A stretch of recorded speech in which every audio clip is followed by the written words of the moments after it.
Hey everybody, so this is the first video I'm going to do on rebuilding my Ford 309 two-row corn planter. So what I'm working on today is the fertilizer shaft for the rotary valves that is underneath the fertilizer hopper. So first I'll start off with, you can see this is my old bar right there. Pretty rusted up, wasn't actually horrible, but it was missing a lot of the key components to make this thing work effectively. Basically those washers up there. So we'll get into that a little bit later. So the first step that I did is I drilled a new shaft. So I matched it up as close as I could to the old shaft. I know that I got the holes that are most important perfect, so that we won't have any problems when I put this back on the planter. So I'll start here. First hole you'll see right here is that goes through the sprocket. The second one is a larger hole. These are 13/64ths, these two holes, and the one on the end, and these are 3/16 holes. So this bearing goes there, and then you'll notice that there's 4 holes, 4 holes, 4 holes, 4 holes, and then one more on the end here for the last bearing. So how this works is that each 4-hole sequence has a few parts. You have the staple, you have the rotary valve, you have 2 washers, and then you have roll pins to hold everything together.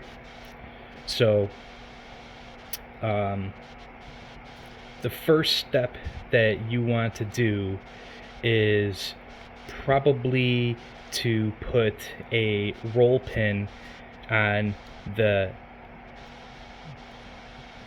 this hole right here, because we're going to put a roll pin first, and then you're going to put the washer, then you're going to install the staple, then you're going to install a washer, and then you're going to put another roll pin. The purpose of the staple is so that as the shaft is turning, the staple actually spreads the load. So the staple actually turns the rotary valves for you. If you can see here, see how there's like 2 slots right there? The staple basically will go perfectly in between those 2 slots to give it the resistance that it needs to effectively turn. And then what the washers do is the washers go on each side of each rotary valve.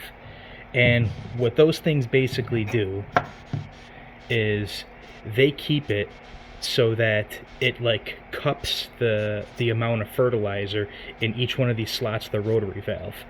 Once they actually rot away, you'll notice that's why a lot of them, like the cradle will rot out on them, because you can't control the fertilizer without those washers, because as it's falling down it just spills over both sides.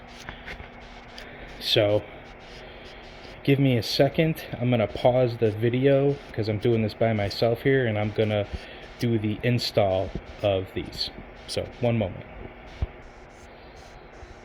So just for demonstration purposes, I didn't install all the roll pins and the staples because I'm actually using different rotary valves. I just had these ones here. I have different ones at my cabin, but this basically gives you a good representation of how it would go on to the machine itself. So once again, you have the bearing that would go there, and this is where your roll pins would go. Those are your roll pins, stainless steel. So now you can see that you would have roll pin, washer, rotary valve, washer, and then another roll pin, so on and so forth, all the way down. Now, one thing that I did notice when I did this is there was quite a gap in between where the roll pins are and where the washers were. Now, when I had these cut, I had these stainless steel washers made out of 1/16 stainless steel, If I would have did it out of 1/8" stainless steel, everything would have matched up perfectly if it would have added a 1/8 of an inch on each side. So what I'm probably going to do is I'll probably get some type of nylon or plastic washer just to fill the gap, a smaller one, and I'll put that on each side just to keep these things tight, because I want these things tight so that I can try to keep the fertilizer from, you know, getting behind here and rotting everything out again. So, but like I said, there's the old one.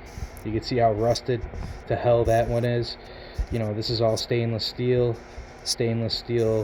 shafts, stainless steel washers, stainless steel pins, roll pins, stainless steel staples, and that's pretty much it for Ford 309 fertilizer bar. Stay tuned. I'll be starting the assembly on my actual planter pretty soon, and have a good day.